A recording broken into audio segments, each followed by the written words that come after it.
Joe and I are in an ATM. New York City was pretty much closed yesterday. The banks were closed. So we're in an ATM getting cash. And Okay, in an ATM, what does that mean? oh, okay. So in New York City, this is not everywhere all over the country? No. Okay. All right. So at your bank, there's all the ATM machines, the automatic tellers. You put your card in to get cash. hmm Am I making this up? Is this a new thing? So when the bank is closed, those doors are always open, and there's like a whole bank of ATM machines. This bunch of them. The bank we were at, there were 4, 5, 7 ATM machines. Yeah, no, we don't have that. We have ATMs outside of a bank, and there'll be one, and then there will be one that you drive up to. So you have a drive-up ATM. So no, I've never seen this.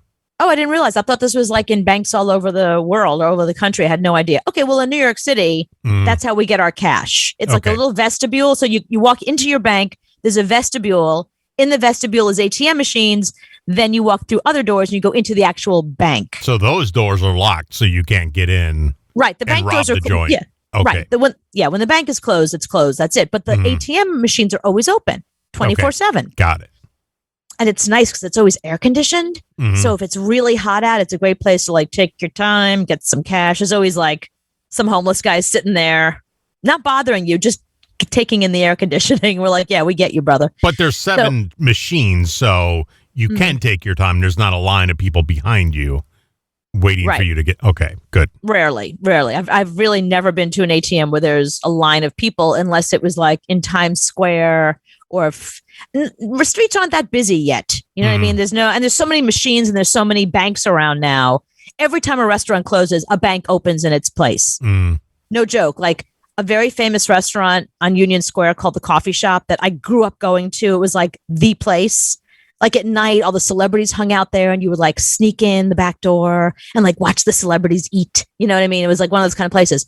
Closed. It's gone. It's now a Chase Bank. Nice. Yeah. So there's banks where there shouldn't be banks all over the city. Anyway, so my boyfriend is getting cash and I'm there with the dog. Now we have a big, giant white dog. He is 96 pounds. He looks bigger. He's a big, and I'm a little person. So little me with a big white dog. If you've seen me once, you know who I am. You know what I mean? There's a couple of like little girl, big dogs in my neighborhood. And we all like, hey, what's up? Little girl, big dog. Yeah. Hey, you and me. So there's only a couple of us. So I'm in the vestibule. He's at the ATM machine trying to figure it out. I've got the dog. This woman walks in to use her machine. And I see her kind of like checking me out. Not in a, hey, how you doing way, in a, oh my God. So I don't know if she's, oh my Godding because I'm little, the dog is big. She knows my dog. My dog is a therapy animal. He's been on television. Maybe she recognizes him. I don't know why. She is giving me the evil eye. Like she is looking over at me like either me or the dog. One of us ruined her life. So I'm looking at her and I'm like, she doesn't look familiar. And Joe looks over, my boyfriend looks over and says, that's that stripper who used to live in our old building. And all of a sudden, all the flashbacks come like it was, when like you haven't seen somebody in a lot of years, so you've completely forgotten about them, like they don't even exist. And then suddenly you see them and then suddenly it all comes back. So she was bananas. She was a stripper who lived in our building. We thought like, oh, no, cool. Strippers live in our building. Cool ones, whatever. No, she was bipolar. I learned this from the doorman. She was bipolar. She was rarely on her meds. They had the number for her sister and her mother because they had to call them on a regular basis to say, Julie's off her meds. You guys have to come get her. One time she got loose is how they phrased it. She got loose in the laundry room. They closed the laundry room. She got loose in the laundry room and she was opening cans of tuna and putting tuna fish in people's laundry. Oh, she's that girl. Yeah. Oh, okay. Right. Yeah. So they had to have the mother come get her and get her medicated and whatever. So I just stayed away from her. We kept different hours, whatever. She suddenly decided to focus on me and Marconi, my big giant dog. And whenever she saw us, she would say like really messed up stuff. Mm-hmm. But I'm not a person that goes, okay, she's sick. She's not medicated. I'm a person that's like, take some personal responsibility. I'm sorry. You're going to get in my face. I'm getting right back in your face. So she and I used to go at it. And one time she was about to get on the elevator, and it was a crowded elevator, and I was there with the dog. And it was like 4 people in the elevator, me and the dog. And she was about to get on, and she started saying stuff to me. And as the elevator door closed, I put my hand in front, I pushed it open, and I held the door open, and I just let her have it. Listen, you little whore. Like, I mean, in front of other people, in front of like 4 or 5 other of my neighbors, but because she said she said something really messed up to me in that moment that is even too gross for me to repeat here on this show. Like it was so gross that I can't, Miss TMI, I can't even repeat what she said to me in front of all these people. So I wasn't going to let her get away with that. And I remember like reaching my hand out, taking the door, pushing the door away, and just like, listen, bitch. And I mean, I went off on her where I was like, I don't care that you're unmedicated. I am unleashed here.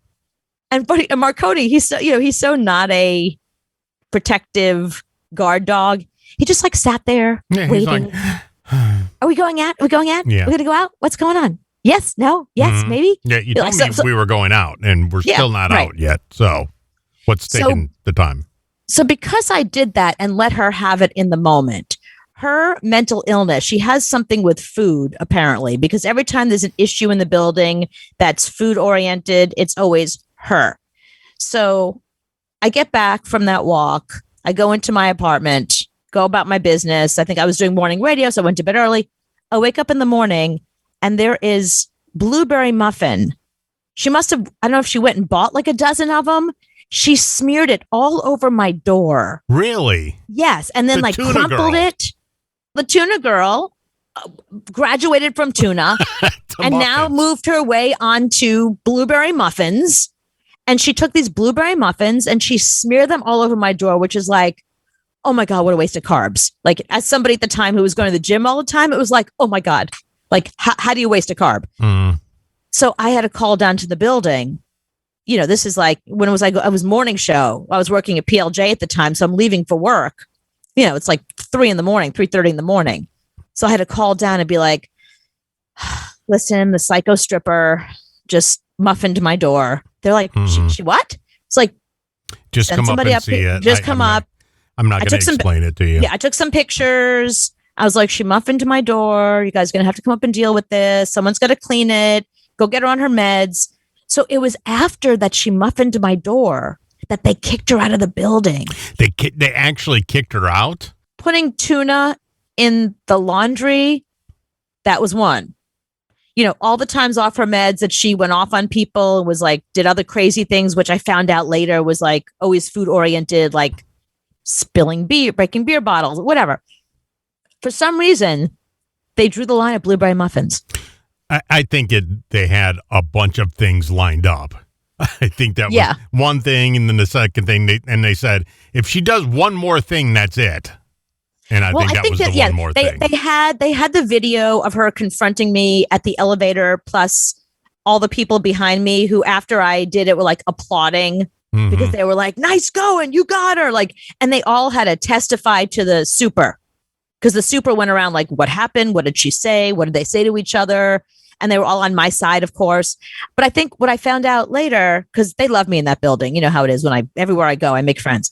What I found out later was that because that was a targeted muffining, because she muffined my door and she was after me, you know, with muffins, as opposed to all the other times when she just like messed up the lobby, messed up the laundry room. She wasn't targeting a specific person. So now she's targeting my door with her blueberry muffin rage.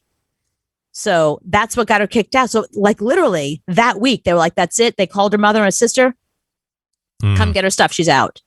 You got to go. So you run into this girl again. So yeah, I haven't seen her since I mean, when did I live there? I lived there in, I'm going to say like 2012, maybe. Like it was that long ago.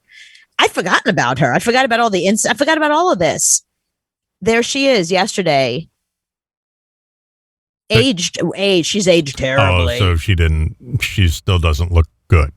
Well, that's why I didn't recognize her. Oh. Because she was never attractive to begin with, but I guess the medication she's been on or not on, I guess when you have a life like that, whatever her mental illness is, it takes its toll on you. So I didn't recognize her. It was Joe who was like, that's the stripper who lived in our building. Like he totally recognized her immediately. I'm like, well, you got a good eye, because I would have never. But it was fun. You feel someone's eyes on you. And I thought it was because we were the only people in the vestibule and I was there with a big giant little girl, big giant dog. No. She remembered us. Yeah, I would have been looking at you just because I don't think there can be dogs in there. Of course you can bring dogs in there. Really? That's kind of strange. It's not only that, you can bring dogs in the bank. They encourage it. They have water bowls in the bank, and then they have a little biscuit station that if you walk over, you can either take your own biscuit or there's a manager there who's happy to get a biscuit for you. They love when you come in with, it says pet friendly all over the Chase Bank. Yeah. Yeah. I mean, that's the one thing. Well, there's a lot of things that are different about the North and South, but that's like a big thing. You don't see that. I don't walk into a bank and see a dog. I would be, the hell's a dog doing in here? Right. Well, because everyone's in their car. Yeah. Nobody's walking their dog past the bank. Right. You're out walking your dog and you run the errands to all the places you can go, like a pet shop, a bank. There's some stores that are pet friendly. You know where to go with your dog. Like if you're a dog owner, as long as I've been, you know what will and won't allow you to have dogs in. And what's funny is now the grocery stores, even though dogs are not allowed because it's food and that's, that's a government thing. That's a federal law. You cannot have animals around food. Everybody has service dogs and therapy dogs and comfort dogs or, whatever kind of, but you're not allowed to ask. You can't say, can you show me a license? Can you show me that that's a service animal? So, and people just walk in. I was grocery shopping the other day. Some lady just comes walking in with her golden retriever, just walking on in, no vest, no nothing on the dog to be like, hi, I'm a service dog or I'm a comfort animal of some kind. Nope. Just walking around with her dog. Stop to get milk on her way home. I still think it's weird if I see it in PetSmart. If I see a dog in PetSmart, I'm like, why you got to bring that dog in here? Leave the dog at home. It's just weird. Yeah. No. And that was the weird thing about Connecticut, too, because we didn't leave the dog at home in Connecticut. We had the dog in the car. And it was like, well, we're not going to leave the dog in a car in a parking lot. It's coming into the store with us. Brought it into Walmart, brought it into Petco. That's just crazy.